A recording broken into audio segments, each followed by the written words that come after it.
अस्सलाम वालेकुम दोस्तों, अपनी इंस्टीट्यूट साहब को वेलकम करता हूं अपने इस चैनल में। उम्मीद है सब खैरियत से होंगे। चलते हैं आज की अपनी अहम न्यूज़ और इन्फॉर्मेशन की जानब। सबसे पहले तो बात करेंगे स्पेन इमिग्रेशन के बारे में, एक बुरी और एक अच्छी खबर की। इसके बाद स्पेन इलीगल इमिग्रेंट्स जो हैं वो स्पेन के लिए इन ट्रबल बन चुके हैं, यानी कि कुछ अहम बुरी खबर है स्पेन इलीगल इमिग्रेंट्स के सिलसिले में जो स्पेन के लिए है, और स्पेन इसमें परेशानी दिखा रहा है यूरोपीय यूनियन को। और कुछ अहम अपडेट्स हैं जो आप लोगों से शेयर करूंगा। स्पेन में अगर आप अपना घर खरीदना चाहते हैं तो एक अहम मौका है, एक अहम अपॉर्चुनिटी है, इस पे बात करेंगे। उसके बाद आखिर में पाकिस्तानी पासपोर्ट के बारे में एक और बुरी खबर जिससे आपको आगाह करूंगा। यहाँ पे आज आपको बताता चलूं कि लिंक कौन कौन से आपको डिस्क्रिप्शन में मिलेंगे। ये चारों न्यूज के लिंक आपको नीचे डिस्क्रिप्शन में मिल जाएंगे बिलतरतीब 1 2 3 4। तो इन चारों को आप क्लिक करके खुद भी रीड कर सकेंगे। इससे पहले आपको दोस्तों ये बताता चलूं कि जैसे आपने डिस्क्रिप्शन पे क्लिक करना है तो जो सबसे पहला लिंक मिलेगा वो यूके की से रिलेटेड जो इमिग्रेशन की न्यूज़ है। जैसे ये मैं यूरोप से रिलेटेड या स्पेन से रिलेटेड न्यूज़ आप लोगों से शेयर करता हूँ, सेम इसी तरह आपको यूके से रिलेटेड न्यूज़ मिलेंगी एक अलग चैनल पे। उसको जाके आप सब्सक्राइब कर सकते हैं और उन वीडियोस को देख सकते हैं। वहाँ पे भी डेली बेसिस पे न्यूज़ जो ताज़ा तरीन होती हैं इमिग्रेशन और इमिग्रेंट्स के लिए जो ज़रूरी हैं वो मैं वहाँ पे शेयर करता हूँ। लाजमी तौर पे उसको भी सब्सक्राइब करें और वहाँ पे भी आपको अपडेट्स मिलेंगी यूके इमिग्रेशन न्यूज़ से रिलेटेड। तो सबसे पहले तो बात करेंगे स्पेन इमिग्रेशन के बारे में। जो बुरी खबर है और अच्छी खबर है उसके आगाज करते हैं। जो बुरी खबर है वो ये है कि आखिरकार स्पेन की हुकूमत ने काफ़ी ज़्यादा मनाने की कोशिश की। जो पॉपुलर पार्टी है जिसको पेपे बोला जाता है, कि वो ज़्यादा से ज़्यादा जो है वो सपोर्ट करे नए कवानीन की और इमिग्रेशन से रिलेटेड जो मामलात हैं उनको आगे लेके चला जाए जल्द से जल्द। अब यहाँ पे काफ़ी इंतज़ार करवाने के बाद आखिरकार पेपे ने जो काम किया है वो ये किया है कि उन्होंने इनकार कर दिया है कि वो बिल्कुल भी इसकी फेवर में वोट नहीं डालेंगे। आपको मालूम है कि इन्होंने इब्तदाई मरहले में वोटिंग की जिसमें इन्होंने इलाकाई तौर पे जो मुख्तलिफ सूबों में इनकी हुकूमतें हैं वहाँ पे इन्होंने कहा कि हम सपोर्ट करेंगे इमिग्रेशन के कवानीन से रिलेटेड जो भी नए कवानीन बनते हैं।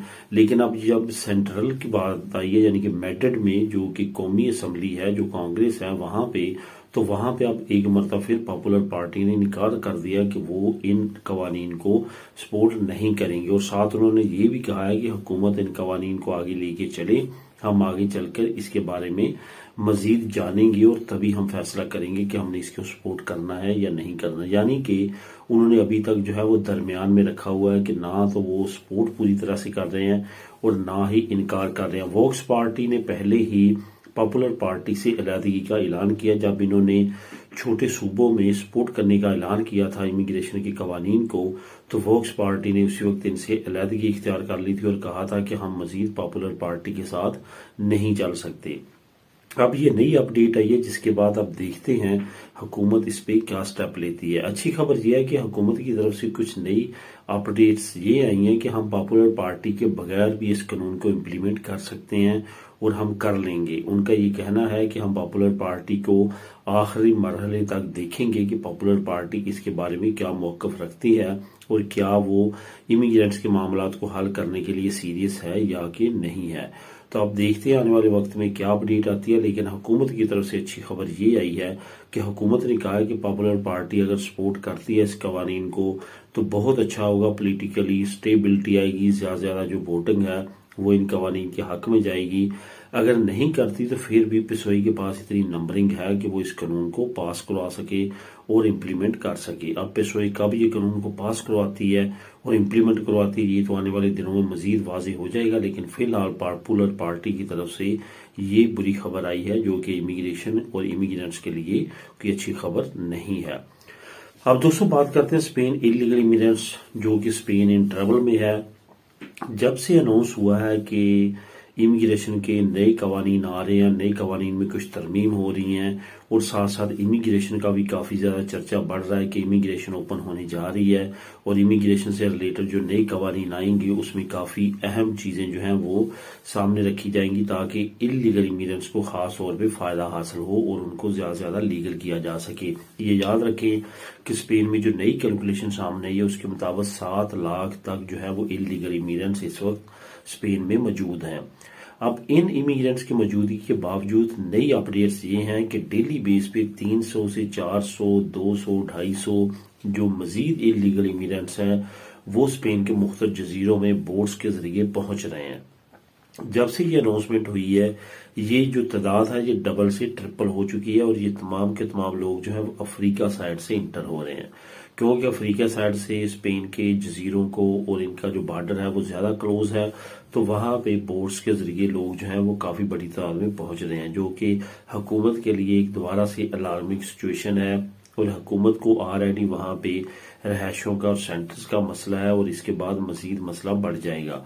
यहाँ पे ये भी बताता चलूं कि हुकूमत जो बच्चों की कवानीन है उसके सिलसिले में सबसे बड़ी रीजन यही थी कि उन्होंने ये कानून की तरफ सोचा, क्योंकि वहां पे बहुत ज्यादा सेंटर्स बन चुके थे और मजीद सेंटर्स बनने की गुंजाइश नहीं थी और ना ही वहां की लोकल हुकूमतें मान रही थी, जिसके बाद स्पेन की हुकूमत ने ये फैसला किया कि इन तमाम बच्चों को तमाम कंट्री पे डिवाइड करना चाहिए। यही वजह है कि नया कानून लाया गया। तो अभी नए जो इलीगल इमिग्रेंट्स स्पेन में इंटर हो रहे हैं तो उनको भी एडजस्ट करने के लिए रेड क्रॉस काफी ज्यादा जो है वो मदद कर रही है। यूएनओ रेफ्यूजी एजेंसी जो है इंटरनेशनल यूएनओ की वो काफी ज्यादा सपोर्ट कर रही है, बाकी ऑर्गेनाइजेशंस कर रही हैं इंटरनेशनल और जो यूरोपीय यूनियन की हैं। तो इसके साथ साथ काफी ज्यादा जो है वो स्पेन की हुकूमत की तरफ से भी तावन जारी है, लेकिन तादाद दिन ब दिन बढ़ती जा रही है। इसकी सबसे बड़ी रीजन यही है कि जो अभी इमिग्रेशन और कवानीन से रिलेटेड काफी अहम खबरें आ रही हैं उसको लेके जो नए आने वाले हैं वो भी काफी ज्यादा एक्साइटेड हैं और स्पेन में इंटर होना चाहते हैं ताकि वो भी लीगल हो सकें। अब दोस्तों बात करते हैं स्पेन अपना घर खरीदने के लिए बहुत अच्छा जो मौका है और अच्छी खबर है वो कौन सी है। इस वक्त जो है 14 अगर पिछले महीनों में देखा जाए तो पिछले जो गुजरे हुए 14 महीने हैं उसमें सबसे ज्यादा जो कम इंटरेस्ट रेट है बैंकों का घर देने का, हिपोथेका देने का, वो इस वक्त है। यानी कि ये आज से तकरीबन अगर एक साल पहले बात करें तो 6% से भी ज्यादा जो है वो आपको मिलता था इंटरेस्ट रेट पे घर, अगर आप अपना घर हिपोथेका करवाना चाहते हैं किसी भी बैंक से। लेकिन अब ये आधे से भी नीचे जो है वो आ चुका है और बहुत बड़ी अपॉर्चुनिटी है उन लोगों के लिए जो अपना घर खरीदना चाहते हैं। लेकिन यहाँ पे ये भी आपको बताता चलूं कि कैलकुलेशन ये बताती है कि इन सर्दियों में, इन विंटर में जो है मजीद इंटरेस्ट रेट जो है वो कम होगा। ये डिपेंड करता है हुकूमती पॉलिसीज पे। हुकूमती पॉलिसीज के जरिए ये कोशिश की जा रही है कि इंटरेस्ट रेट मजीद कम किया जाए और आम लोगों को रिलीफ मिले। अगर आप अपना घर खरीदना चाहते हैं तो ये बेहतरीन मौका है, आप तलाश शुरू कर लें। सर्दियों तक आपको बामुश्किल घर मिलेगा और उस वक्त आप हिपोथेका करवा सकते हैं और हिपोथेका आपको कम से कम इंटरेस्ट रेट पे मिल जाएगा। जिन लोगों ने एक साल पहले इंटरेस्ट रेट पे घर लिया है और आप अगर इस विंटर में घर लेते हैं तो आधा आधा फर्क पड़ेगा, इतना ज्यादा जो है वो नीचे इंटरेस्ट रेट जो है वो आ चुका है। ये एक अच्छी खबर है अपना घर खरीदने के लिए। दोस्तों अब बात करते हैं पाकिस्तानी पासपोर्ट पे। आपको मालूम है कि पाकिस्तान से खास तौर पे ओवरसीज पाकिस्तानियों के लिए कभी भी अच्छी खबर नहीं आई। अगर कोई अच्छी खबर आती भी है तो फौरन उसके बाद एक बुरी खबर भी आ जाती है कि ओवरसीज के लिए ये नया कानून आया है। अभी रिसेंटली जो है इन्होंने टिकट्स पे टैक्स लगाया जिसकी वजह से टिकट्स बहुत ज्यादा महंगी हुई। एयरपोर्ट टैक्स लगा, उस पर आपको एयरपोर्ट पे ज्यादा टैक्सेस पे करना पड़ते हैं। यहाँ पे एक और बुरी खबर यह है कि बामुश्किल अभी जो पासपोर्ट्स का मसला था कि उसकी लेमिनेशन खत्म हो चुकी है, फिर कहा गया कि उसके पेपर खत्म हो चुके हैं और अभी जो ताज़ा तरीन अपडेट आई है वो ये आई है कि अभी उसका जो है वो इंक खत्म हो चुकी है। अभी रिसेंटली इन्होंने जो रेफ्यूजी और असाइलम सीकर्स थे उनके पासपोर्ट बैन किए कि वो पासपोर्ट नहीं ले सकते अगर वो डंकी लगा के आए हैं। तो इससे भी काफी ज्यादा मसले मसाइल बढ़े हैं ओवरसीज के और गैर मुल्कियों के जो पाकिस्तानी यहाँ पे रहते हैं। अभी कहा यह जा रहा है कि पासपोर्ट की जो इंक है जिसके साथ जो है वो लिखाई की जाती है पासपोर्ट पे वो भी खत्म हो चुकी है। इट्स मीन कि आहिस्ता आहिस्ता पासपोर्ट के तमाम जो पार्ट्स हैं वो खत्म होते जा रहे हैं और हुकूमत के पास इतनी भी आमदन नहीं है कि वो इंक खरीद सके। इतनी ज्यादा फीस बढ़ाने के बावजूद ये मसले मसाइल जो है पाकिस्तानी हुकूमत को दरपेश हैं। और अभी ये जो न्यूज मैं आप लोगों के साथ शेयर कर रहा हूँ इसका लिंक भी आपको नीचे लिंक नंबर 4 मिल जाएगा। इससे ये साबित होता है कि बहुत ज्यादा मसले मसाइल इस वक्त पासपोर्ट डिपार्टमेंट को लेके जो कि इंटीरियर मिनिस्ट्री और एक्सटीरियर मिनिस्ट्री के मुश्तरका प्रोजेक्ट्स है उसमें सामने आ रहा है। अब देखते आने वाले दिनों में नया ये स्कैंडल सामने आता है, नई प्रॉब्लम आती है, पासपोर्ट कितने दिनों में बन के आते हैं ये आने वाले वक्त में मजीद वाज़ेह हो जाएगा। मिलेंगे नेक्स्ट वीडियो में। अल्लाह हाफिज़।